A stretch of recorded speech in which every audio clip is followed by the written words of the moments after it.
तो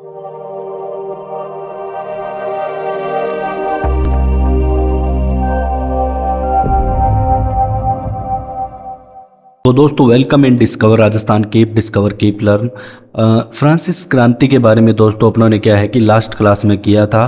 target RAS mains 2023 का जो अपना बैच चल रहा है इसके अंतर्गत अब यहाँ पे दोस्तों अब आज अपने जो किस प्रकार के आपके क्वेश्चन यहाँ पे आ सकते हैं।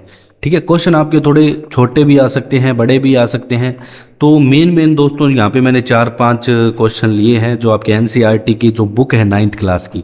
तो सोर्स जो अपने ले रहे हैं ना दोस्तों, जहाँ से मैं आपको ये करवा रहा हूँ वो आपकी एनसीईआरटी है, वो भी 9th क्लास की एनसीईआरटी, और उसका फर्स्ट चैप्टर है ये, इसका चैप्टर फर्स्ट है। आप जाके देख सकते हो अगर आपके पास एनसीईआरटी है तो।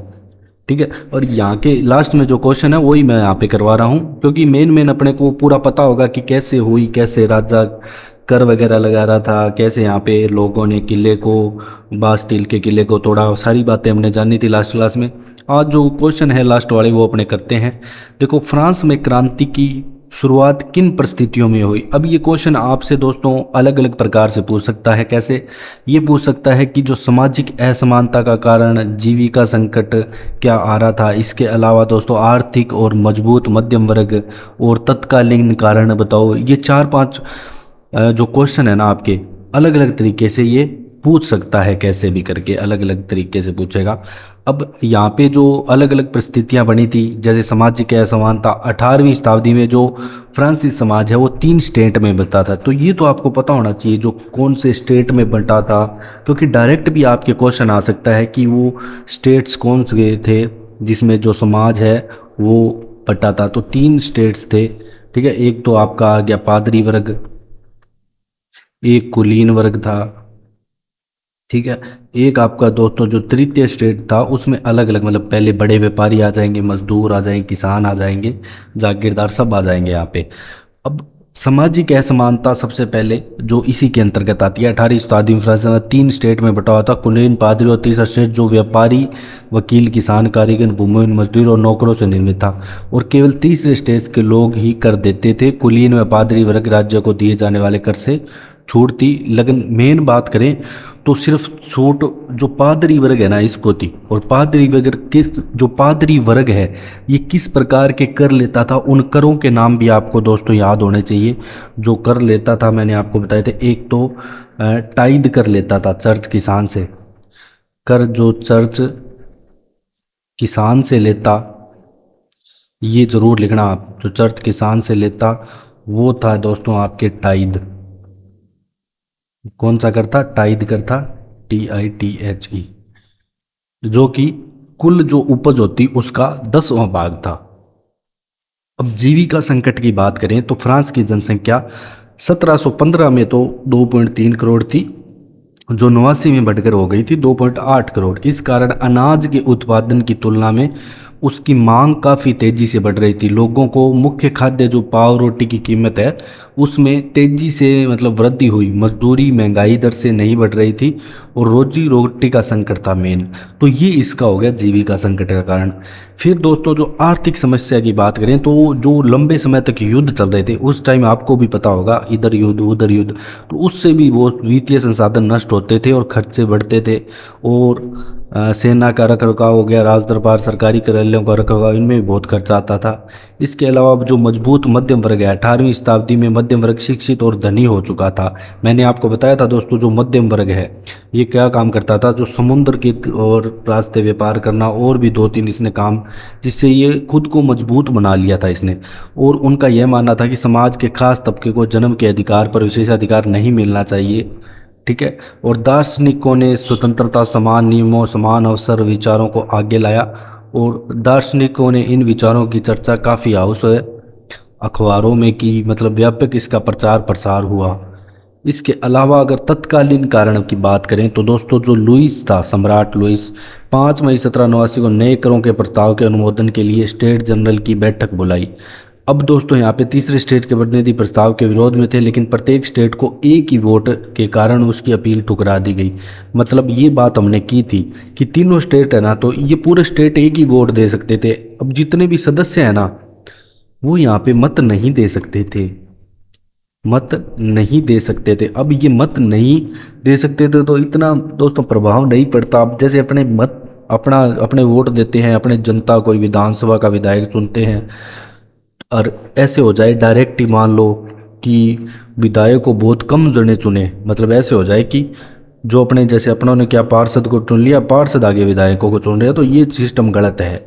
तो इस तरीके से दोस्तों वहाँ पे कुछ हो गया था। बिल्कुल यहाँ पे तीन ही जो मेन जो सदस्य हैं वही यहाँ पे इनके मत की गणना हो रही थी, बाकी सदस्यों का कोई मतलब ही नहीं था।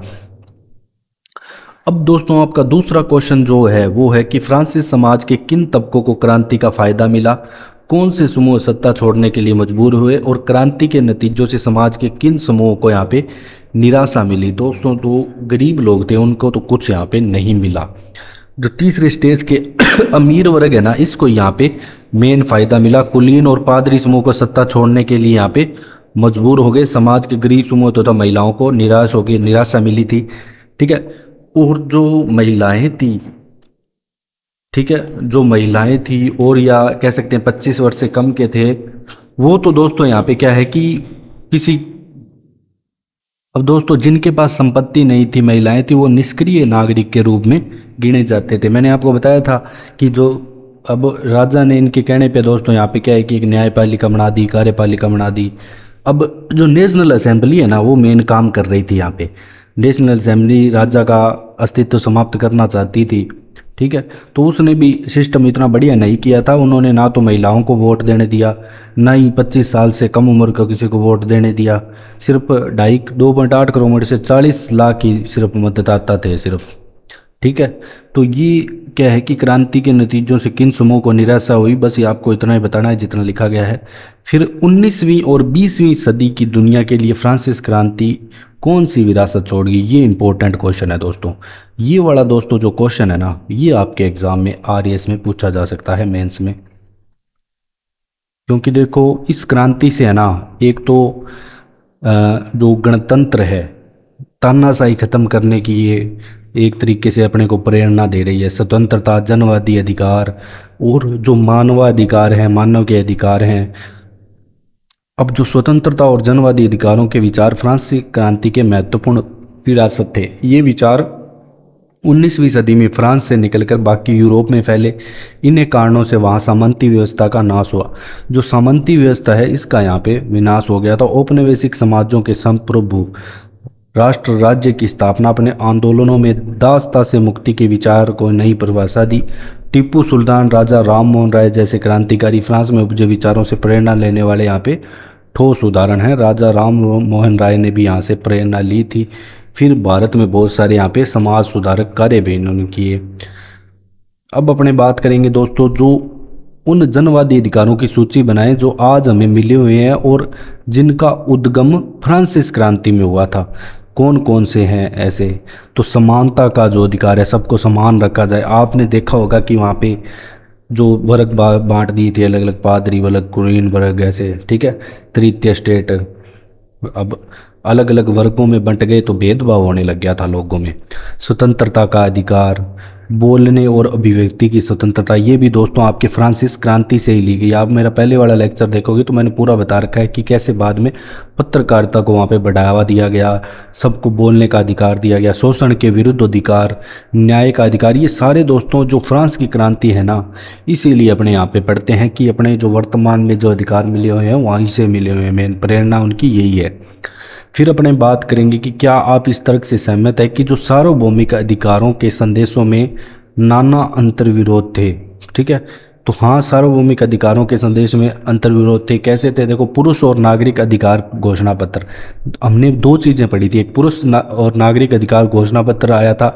फिर एक महिला आती है क्रांतिकारी, उन्होंने इनके विरोध में ही है ना एक महिला अधिकार पत्र भी निकाला था। अब इनसे स्पष्ट था कि समाज बराबर नहीं है किसी के लिए। जो पुरुष और नागरिक अधिकार घोषणा पत्र आया, जैसे समाज के लिए किसी भी हानिकारक कृत्य पर पाबंदी लगाने का कानून के पास है। मैं किसी व्यक्ति के खिलाफ अपराधी आरोप में कुछ नहीं कहा गया था। घोषणा पत्र के अनुसार कानून सामान्य इच्छा की अभिव्यक्ति है और सभी नागरिकों को व्यक्तिगत रूप से अपने प्रतिनिधियों के माध्यम से इसके निर्माण में भाग लेने का अधिकार है।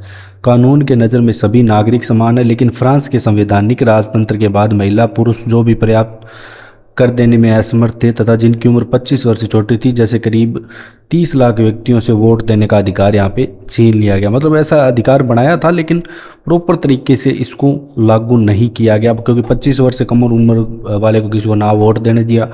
मतलब निष्क्रिय नागरिक के रूप में गिना जाता था महिलाओं को, बच्चों को, पुरुषों को 25 वर्ष से जो कम के हैं। तो इस तरीके से ये दोस्तों जो इसका अंतर्विरोध यहाँ पे दिखता है।